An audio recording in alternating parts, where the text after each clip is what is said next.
नमस्कार, 20 मिनट 20 खबर में आपका स्वागत है। मैं हूं आपके साथ सुमित गुप्ता। इस बुलेटिन में हम आपको प्रदेश से लेकर देश के अलग अलग हिस्सों की खबर दिखाएंगे। साथ ही आपको यह भी बताएंगे कि दुनिया भर में क्या कुछ चल रहा है।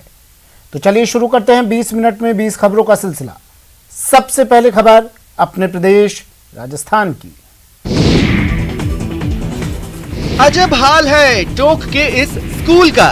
न किसी बच्चे के चेहरे पर मास्क नजर आ रहा है और न बच्चों के बीच दूरी का ख्याल रखा गया। सबके सब ऐसे मस्त नजर आ रहे हैं जैसे ये आज की नहीं, पौने 2 साल पहले की तस्वीर हो। कोरोना का नया वेरिएंट ओमिक्रॉन की वजह से पूरी दुनिया दहशत में है। प्रदेश में भी कोरोना लौटकर आता नजर आने लगा है, लेकिन टोंक जिले के स्कूलों में किसी तरह की गाइडलाइन का पालन होता नजर नहीं आ रहा। यहाँ के स्कूलों में न तो सभी बच्चे मास्क लगा रहे हैं, न ही दूसरी पाबंदियों का ख्याल रखा जा रहा है। आपको बता दें, राज्य सरकार ने कोरोना के लिए फिर से गाइडलाइन जारी कर दी है। जिला प्रशासन की ओर से बच्चों समेत सभी लोगों से मास्क पहने रखने की अपील जारी हुई है, लेकिन इन सब के बावजूद टोंक से बड़ी लापरवाही की तस्वीरें सामने आई हैं। हिल स्टेशन माउंट आबू में रात के साथ अब दिन में भी सर्दी के तेवर तेज होने लगे हैं। यहाँ के गुरु शिखर और कुमारवाड़ा का न्यूनतम तापमान 2 डिग्री दर्ज किया गया, तो सिरोही का तापमान 4 डिग्री रहा।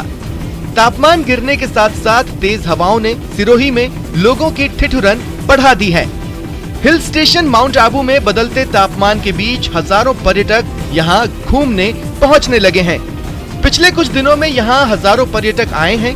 पर्यटकों के यहाँ पहुँचने की वजह से सुबह से शाम तक दर्शनीय स्थलों पर बहुत भीड़ दिखाई दे रही है। गुरु शिखर, अचलगढ़, पीस पार्क, देलवाड़ा मंदिर, ब्रह्म कुमारी म्यूजियम, नक्की lake, honeymoon point, sunset point पर बड़ी संख्या में टूरिस्ट घूमते नजर आ रहे हैं। मौसम विभाग की माने तो आने वाले 2 दिनों में माउंट आबू में बूंदाबांदी भी हो सकती है। मौसम विभाग की इस भविष्यवाणी की वजह से यहाँ के किसानों की चिंताएं बढ़ गई हैं। उनका कहना है कि इस मावठ से यहाँ की नगदी फसलों का नुकसान हो सकता है। राजसमंद जिले के शिशोदा स्थित क्षेत्रपाल भैरोजी मंदिर पर इन दिनों भक्ति के साथ ही चढ़ावे की बरसात हो रही है। जनास्था के केंद्र भैरोजी मंदिर की आय का लेखा जोखा जिला प्रशासन के हाथ में आने के बाद से ये बदलाव देखा गया। श्री क्षेत्रपाल भैरोजी मंदिर प्रबंधन कमेटी के अध्यक्ष और नाथद्वारा के उपखंड अधिकारी अभिषेक गोयल की निगरानी में दान पेटी में डाले चढ़ावे की गिनती की गई, जिसका ब्यौरा आने के बाद हर कोई हैरान हो गया। 3 नवंबर से प्रशासन ने मंदिर और दान पेटी के लिए सुरक्षा गार्ड लगाए। श्रद्धालुओं के मुताबिक इसके बाद दान पेटी में धन वर्षा होने लगी। मंदिर का आय सार्वजनिक होने और प्रशासन द्वारा पारदर्शी व्यवस्था का असर भक्तों पर दिख रहा है। अलकेश सनाठ्य, न्यूज़ 18, राजसमंद। चलो और अब देख लेते हैं कुछ अन्य राज्यों की खबरें। हरियाणा के जींद से एक चौंकाने वाला वीडियो सामने आया। वहां 2 लाख रुपए का इनामी बदमाश दिल्ली पुलिस के हत्थे चढ़ गया। बताया गया कि पकड़े गए बदमाश पर इलाके के एक कारोबारी की हत्या का आरोप है और इसी वजह से पुलिस करीब 1 महीने से उसके पीछे पड़ी थी। और जब दिल्ली पुलिस को उसकी लोकेशन पता चली तो सादी वर्दी में मौजूद कई पुलिस वालों ने उसे फिल्मी स्टाइल में दबोच लिया। मार दिया।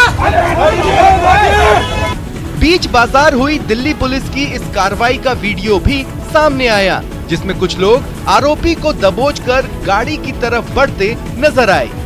पुलिस वालों की सादी वर्दी में होने की वजह से वहां अफरा तफरी के हालात बन गए।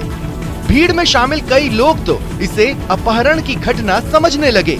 इसका फायदा उठाते हुए आरोपी ने भी पुलिस की पकड़ से निकलने की पूरी कोशिश की, लेकिन वो कामयाब नहीं हो पाया।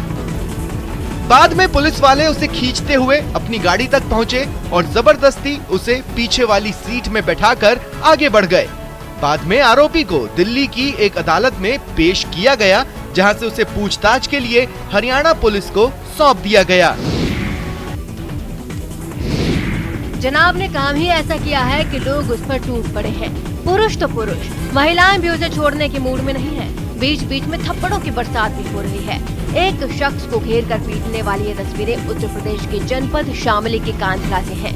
बताया जा रहा है कि इस शख्स ने एक युवती के साथ छेड़छाड़ की तो उसने शोर मचा दिया। इस दौरान आसपास के लोग मौके पर पहुंच गए और मनचले को दबोच लिया। इसके बाद फिर क्या था, शुरू हो गई धुनाई। गलती मार मकान नहीं मेरा, अरे अंकल। जिसको भी मौका मिला उसी ने इस पर हाथ साफ कर लिया। इसी दौरान भीड़ में खड़े किसी व्यक्ति ने मनचले की पिटाई का वीडियो बनाकर उसे सोशल मीडिया पर वायरल कर दिया, जो तेजी से वायरल हो गया। जब इस पूरे मामले में कांधला थाना से बात की गई तो उन्होंने कहा कि उन्हें इस मामले की जानकारी नहीं है, जबकि ये पूरा मामला इस इलाके में चर्चा का विषय बना हुआ है।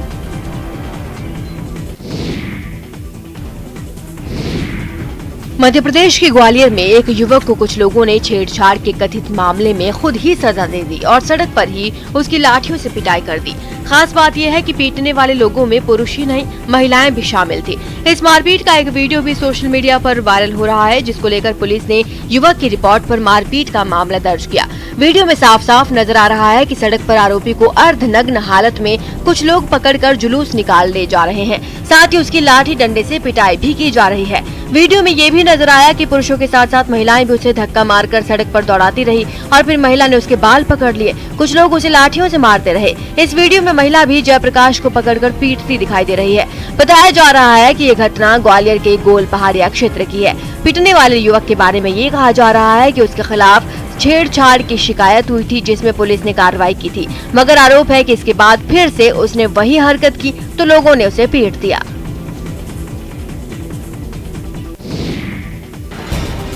उत्तराखंड में मौसम के करवट बदलते ही ठंड में इजाफा हो गया है। प्रदेश के अधिकांश इलाकों में बादल छाए हैं। जोशीमठ में बर्फबारी की वजह से चारों तरफ बर्फ की सफेद चादर नजर आने लगी है। जोशीमठ के साथ साथ पोखरी घाट, गैरसैंण, थराली, देवाल, कर्णप्रयाग, गौचर, पीपलकोटी और निजमुला घाटी में भी सुबह और शाम को शीतलहर चल रही है।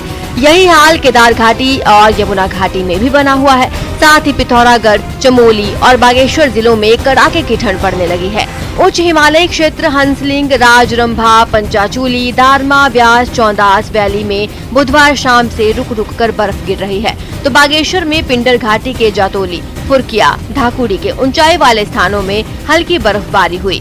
ऊंचे इलाकों में बर्फबारी की वजह से चल रही ठंडी हवाएं लोगों को ठिठुरा रही हैं। बद्रीनाथ, केदारनाथ और औली और नंदा देवी जितने भी है हमारे पहाड़ की उच्च चोटियाँ है, वहाँ पे भारी हिमपात हुआ है, जो अभी दिख भी रहा है, और ठंड बेशक बहुत ज़्यादा बढ़ गई है।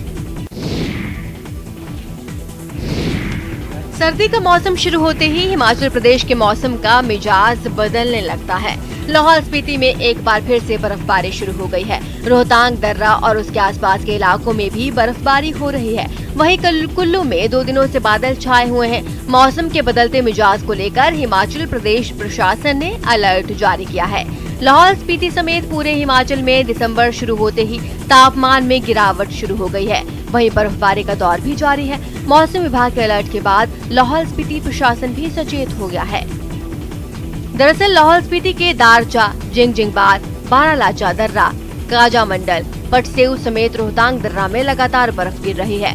इस वजह से तापमान में भारी गिरावट आई है। मौसम विभाग के अनुसार 6 दिसंबर तक बर्फबारी और बारिश की आशंका है। मौसम में हो रहे बदलाव को देखते हुए पर्यटकों और स्थानीय लोगों से ऊंचाई वाली जगहों पर जाने से बचने की अपील की गई है।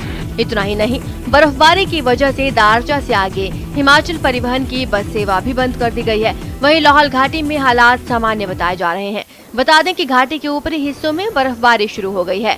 घाटी के भीतरी हिस्सों में बस सेवा पर फिलहाल कोई प्रतिबंध नहीं है। मंगोलिया संसद के अध्यक्ष समेत 23 सदस्यों का एक शिष्टमंडल बिहार के गया में भगवान बुद्ध की पावन ज्ञान भूमि बोध गया घूमने पहुंचा था। गया पहुंचकर मंगोलिया संसद के सांसद, मंगोलिया इंडिया पार्लियामेंट्री ग्रुप के चेयरपर्सन और डिप्टी चेयरपर्सन, मंगोलिया संसद सचिवालय के ऑफिशियल्स, सुरक्षा एवं सर्विस ऑफिशियल्स, भारत में मंगोलिया के राजदूत समेत दूसरे माननीय सदस्यों ने डोंगेश्वरी मंदिर के दर्शन किए और यहां पूजा अर्चना की। आपको बता दें कि कोरोना महामारी की दूसरी लहर के बाद पटरी पर लौटी स्थिति के बीच पहली बार हाई लेवल विदेशी शिष्टमंडल बोधगया आया है। पिछले 2 सालों से विदेशी शिष्टमंडलों का आना कोरोना की वजह से बंद हो गया था। यहाँ तक कि पर्यटक और श्रद्धालु भी बोधगया नहीं आ रहे थे। खास बात यह है कि महाबोधि मंदिर भी लंबे समय के लिए बंद कर दिया गया था। नौसेना दिवस के लिए मुंबई के गेटवे ऑफ इंडिया पर जोर शोर से तैयारियां चल रही हैं। गुरुवार को यहाँ नेवी के कमांडो की रिहर्सल देखने के लिए बड़ी संख्या में लोग जमा हुए थे। रिहर्सल के दौरान हेलीकॉप्टर के जरिए मरीन कमांडो ने अपना जो कौशल दिखाया उसे लोग देखते रह गए। गेटवे ऑफ इंडिया से जो तस्वीरें आई हैं उसमें नौसेना की प्रीमियर मरीन कमांडो यूनिट का दम देखने को मिला। इस वीडियो में आप देख सकते हैं कि आकाश में चारों ओर लालिमा छाई हुई है और इस बीच एक हेलीकॉप्टर गेटवे ऑफ इंडिया के पीछे से धीरे धीरे आसमान में उड़ते हुए आ रहा है। हेलीकॉप्टर पर रस्सी के सहारे 2-2 की संख्या में 6 जवान लटके हुए हैं। रस्सी के ऊपर तिरंगा है। नौसेना दिवस समारोह से पहले यहाँ कमांडो ने बीटिंग रिट्रीट समारोह का भी रिहर्सल किया। आपको बता दें कि भारतीय नौसेना की उपलब्धियों को सेलिब्रेट करने के लिए 4 दिसंबर को नौसेना दिवस मनाया जाता है। Take to the stage to enthrall us with a spellbinding performance. Let us not forget the magnanimity of the effort that goes into putting together such a coordinated display. Punjab के अमृतसर में रणजीत एवेन्यू की दशहरा ग्राउंड में 15वें international trade expo पाइटेक्स की शुरुआत हो चुकी है। 6 दिसंबर तक चलने वाले इस पाइटेक्स मेले का उद्घाटन उप मुख्यमंत्री ओम प्रकाश सोनी ने किया। पीएचडी चैम्बर ऑफ कॉमर्स और पंजाब सरकार की ओर से लगाए गए इस मेले के पहले ही दिन लोगों का हुजूम उमड़ पड़ा। कोरोना की वजह से करीब 2.25 साल बाद लगे इस मेले में पहले ही दिन 15,000 से अधिक लोग पहुंचे, जिन्होंने अलग अलग स्टॉल पर जाकर शॉपिंग की। आपको बता दें कि पाइटेक्स मेले में 8 हैंगर लगाए गए हैं, जिसमें 450 के करीब स्टॉल्स हैं। थाईलैंड के व्यापारी यहाँ कपड़ा, तुर्की के व्यापारी लाइट लैंप लेकर के आए हैं, तो अफगानिस्तान के व्यापारियों ने ड्राई फ्रूट, पत्थर की मूर्तियों की स्टॉल्स लगाई हैं। वहीं ईरान के व्यापारी यहाँ ड्राई फ्रूट, शॉल लेकर के आए हैं। मिस्र के व्यापारियों की बात करें तो वो यहाँ पर खास फर्नीचर लेकर के आए हैं। इसके अलावा जम्मू कश्मीर ने पूरे हैंगर में ही अपनी अलग अलग आइटमों को प्रदर्शित किया है। इस मेले में तुर्की की लाइट लैंप और अफगानिस्तान के व्यापारियों की तरफ से लगाई गई पत्थर की मूर्तियों ने लोगों को काफी आकर्षित किया। शानदार और जबरदस्त, यही कहेंगे आप इन डॉग्स के करतब को देखकर। बात डॉग्स की दौड़ की हो, चाहे बात उनकी छलांग की हो, या फिर रिंग के बीच से निकल जाने के उनके हुनर की, हर विधा में माहिर हैं ये डॉग्स। अलग अलग नस्ल के डॉग्स के इस स्पेशल शो का आयोजन चेन्नई के पास एग्मोर पुलिस म्यूजियम में किया गया। खास बात यह है कि इस डॉग शो में पुलिस वालों ने जिन डॉग्स को ट्रेन किया उन्हें ही भाग लेने का मौका मिला है। इस डॉग शो में 3 लेब्राडोर रिट्रीवर्स और 2 डाबरमैन नस्ल के डॉग्स ने कई तरह के करतब दिखाए। इसमें अभिवादन से लेकर विस्फोटक और नशीले पदार्थों का सूंघ कर पता लगाना शामिल था। खास बात यह है कि इस डॉग शो को देखने के लिए बड़ी संख्या में स्कूली बच्चे यहाँ पर पहुंचे थे।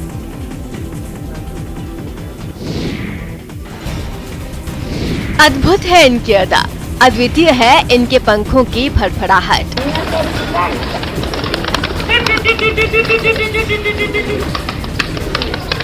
ढंग अलग, रंग अलग, पहचान अलग अलग। इस कबूतर खाने में अलग अलग प्रजातियों के इतने कबूतर हैं कि आप सोच ही नहीं पाएंगे कि इनमें से कौन घर ले जाने लायक है और किसे आप घर ले जाना पसंद नहीं करेंगे। अद्भुत कबूतर खाने की तस्वीरें बिहार के सीतामढ़ी की हैं। आपको बता दें, सीतामढ़ी के परसौनी का लोटन कबूतर लखनऊ से लेकर हैदराबाद तक के नवाबों के महलों की शान बने हुए हैं। हाल ये है कि अब तो इनकी कलाबाजी और खूबसूरती के चर्चे विदेशों तक पहुंच गए हैं। सीतामढ़ी में धीरज ने अपने घर को कबूतर खाने में बदल दिया है और उनका कहना है कि उनके पास 1-2 नहीं 40 प्रजातियों के कबूतर हैं, जिनमें लोटन से लेकर लक्का, गल्ला फुला, सूर्यमुखी, जिशान, जागबीन और इटालियन के साथ साथ 40 प्रजातियां हैं। धीरज इन कबूतरों को पालते हैं और फिर इन्हें इनके कद्रदानों को बेच देते हैं। आपको बता दें, धीरज के यहाँ एक जोड़ी कबूतर खरीदने के लिए 3,500 से 9,000 रुपए तक खर्च करने पड़ सकते हैं।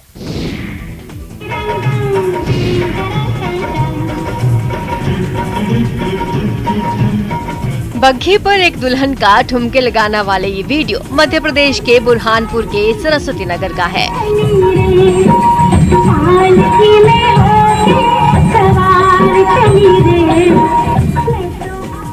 यहाँ एक दुल्हन अपने पिता की आखिरी इच्छा पूरी करने के लिए बैंड बाजे के साथ बारात लेकर निकली। इस दौरान दुल्हन ने जमकर डांस किया। खास बात यह है कि दुल्हन को यूं ठुमके लगाते देख बाराती भी झूमने लगे। पिता की ख्वाहिश पूरी करने के लिए भाई ने बग्घी बुलाई। उस पर सवार होकर दुल्हन ने पालकी में होकर सवार चली रे, मैं तो अपने साजन के द्वार चली रे गाने पर जमकर डांस किया।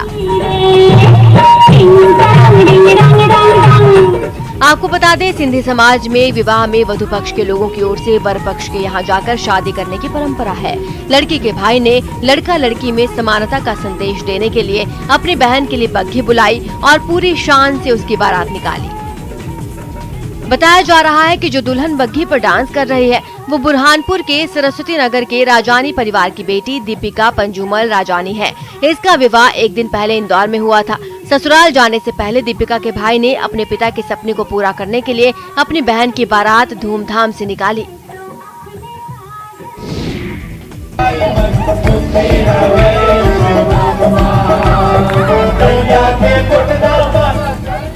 ये उत्साह और उमंग क्रिसमस के आगमन का है। नाच गाने से भरपूर ये रैली क्रिसमस वेलकम रैली है, जिसमें इतने लोग शामिल हैं कि गिनना मुश्किल है। क्रिसमस वेलकम रैली की ये तस्वीरें छत्तीसगढ़ के दुर्ग से आई हैं। यहाँ मसीही समाज की ओर से क्रिसमस वेलकम रैली का आयोजन किया गया था। प्रार्थना और गीत संगीत के जरिए इस रैली में क्रिसमस के आगमन का संदेश दिया गया।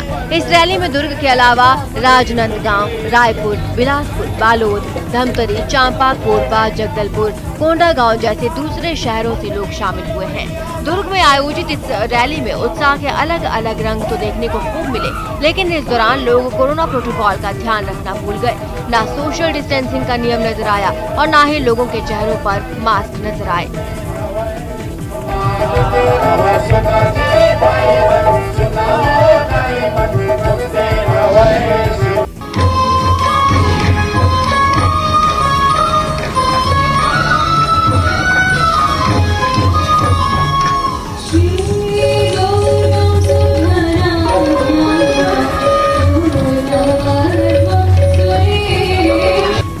ओडिशा में चल रहे कोरनाक फेस्टिवल की शानदार तस्वीरें सामने आई हैं। आपको बता दें कि ओडिशा में पर्यटन को बढ़ावा देने के लिए हर साल कोरनाक फेस्टिवल का आयोजन किया जाता है, जिसमें ओडिशा के साथ साथ पूरे भारत की नृत्य कला का प्रदर्शन किया जाता है। इस बार भी यहाँ पर ओडिशी, शास्त्रीय और मल्हार पल्लवी नृत्य के जरिए कलाकारों ने समा बांध दिया। एक विशिष्ट रूप प्रस्तुत करने के लिए जो कलाकार यहाँ पे आते हैं और ओडिसी डांस जो यहाँ का स्थानीय शास्त्रीय शैली है वो तो बहुत सराहनीय है। उन लोगों का काम बहुत सराहनीय है। जैसे कि हम असम से आए हैं, असम का आर्टिस्ट भी है।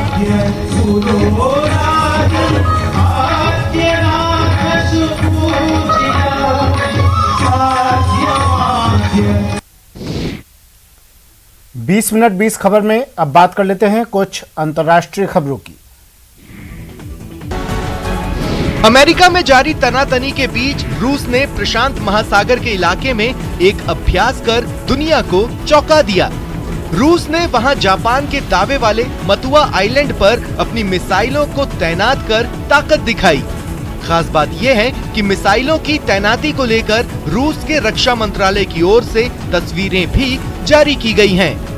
रक्षा मंत्रालय की ओर से जारी वीडियो में एक खास तरह का जंगी जहाज समंदर के किनारे खड़ा नजर आया। इस जंगी जहाज में कई ट्रक लदे थे जो एक एक कर नीचे जमीन पर उतर आए। इसी तरह जमीनी ठिकानों में मौजूद ट्रकों को भी बाहर निकाला गया। ये ट्रक भी कोई ऐसे वैसे ट्रक नहीं थे। इनमें खतरनाक किस्म की मिसाइलें लदी थीं, जो समंदर में 500 किलोमीटर की दूरी पर मौजूद टारगेट को भी तबाह करने की ताकत रखती है। अभ्यास के दौरान ये सभी ट्रक आइलैंड पर पहले से बने खास ठिकानों पर ले जाए गए, जहां उनमें तैनात मिसाइलों को हमले के लिए तैयार किया गया। पाकिस्तान के ग्वादर में चीन पाकिस्तान आर्थिक गलियारा के खिलाफ पिछले 19 से 20 दिनों से विरोध प्रदर्शन जारी है। यहाँ रहने वाले लोगों का आरोप है कि CPEC की वजह से उनकी आजादी पर प्रतिबंध लगाए जा रहे हैं। पूरे ग्वादर में चीन के निवेश की सुरक्षा के लिए पाकिस्तान पुलिस ने जगह जगह चेक पोस्ट बना रखे हैं। इन चेक पोस्ट को पार करने के दौरान हर एक पाकिस्तानी की जांच की जाती है, जिसकी वजह से उन्हें भारी परेशानी का सामना करना पड़ता है। इसी वजह से यहाँ के लोगों ने अपनी सरकार और CPEC के विरोध में धरना प्रदर्शन शुरू किया है, जिसे दबाने के लिए पाकिस्तान की इमरान खान सरकार ने ग्वादर में 5,500 पुलिस कर्मियों को भेजा है। यहाँ के लोगों का कहना है कि पूरे ग्वादर में पानी और बिजली की भारी कमी